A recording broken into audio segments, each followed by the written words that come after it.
اعوذ باللہ من الشیطان الرجیم بسم اللہ الرحمن الرحیم السلام علیکم ورحمۃ اللہ وبرکاتہ۔ آج کی اس ویڈیو میں ہم سبق نمبر 14 مدنی قاعدے کا پڑھیں گے۔ نون ساکن اور تنوین کے دو قاعدے ادغام اور اقلاب، جبکہ سبق نمبر 12 میں ہم نے اظہار اور اخفاء کو پڑھا تھا۔ آج ہم نون ساکن اور تنوین کے بقیہ دو قاعدے ادغام اور اقلاب پڑھیں گے انشاءاللہ عز و جل۔ ان کو سمجھیں گے اور اسی کے تحت اپنی مشق کو سیکھنے کی کوشش کریں گے۔ نون ساکن اور تنوین ادغام اور اقلاب کے 4 قاعدے ہیں۔ پہلا تھا اظہار، نمبر 2 پہ تھا اخفاء، جبکہ نمبر 3 پر ہے ادغام۔ نون ساکن یا تنوین کے بعد حروف یرملون میں سے کوئی حرف آ جائے تو ادغام ہوگا، ٹھیک ہے۔ را اور لام میں بغیر غنہ کے یعنی غنہ نہیں کریں گے، اور باقی حروف میں غنہ کے ساتھ یعنی نون ساکن اور تنوین کے بعد حروف یرملون میں سے کوئی حرف آ جائے اور اس میں بھی را اور لام میں غنہ نہیں کریں گے، باقی حروف ان کو غنہ کے ساتھ پڑھیں گے۔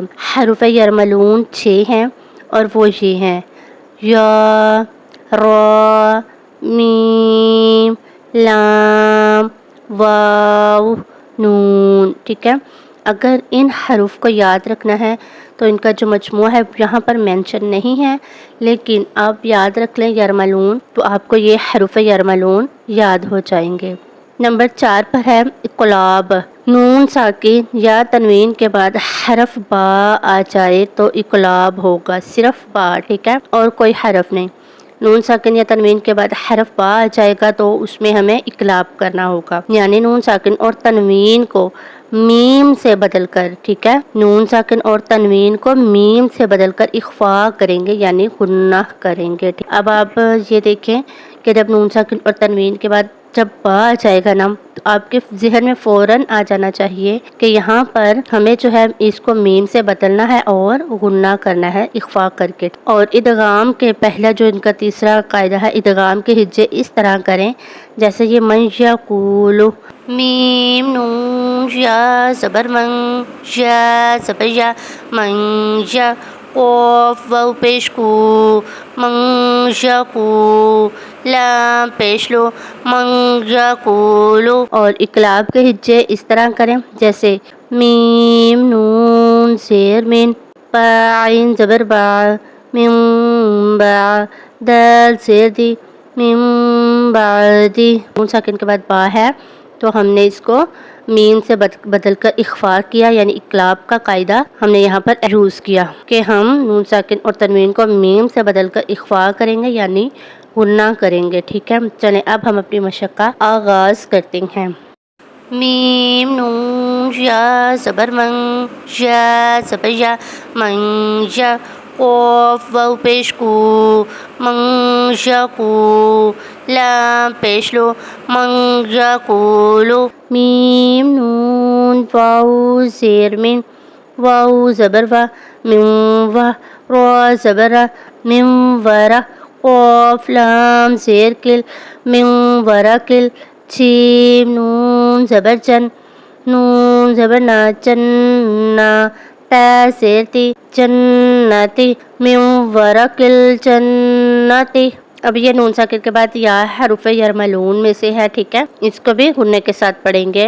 میم نون یا زیر من، یا واو زبر یو، من یو، میم دو زیر من، من یومن۔ میم نون واو زیر من، واو زبر و، من و، لام یا زیر لش، من ولش، یا دو زیر شن، من ولشن۔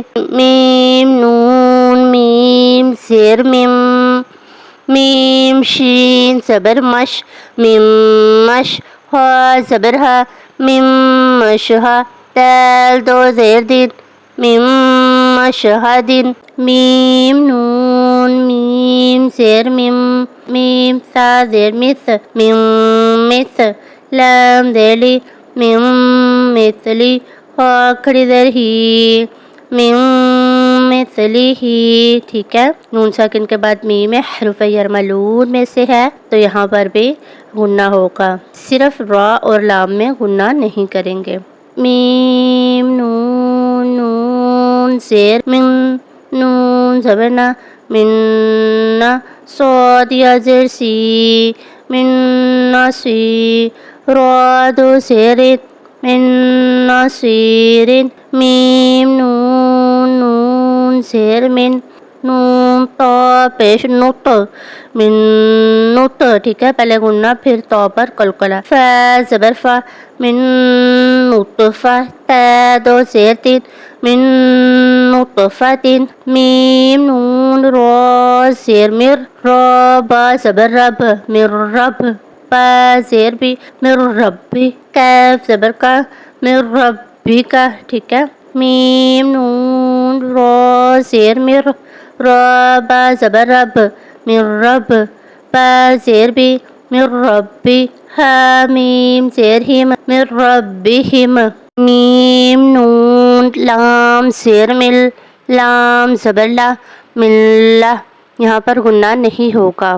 دال نون پیش نون مل لدن ہا پیشو مل لدن ہو. یا زبر یا کاف نون لام پیش کل یا کل لام زبر لا یا کل ہا الٹا پیش ہو یا کل ہو. ٹھیک ہے،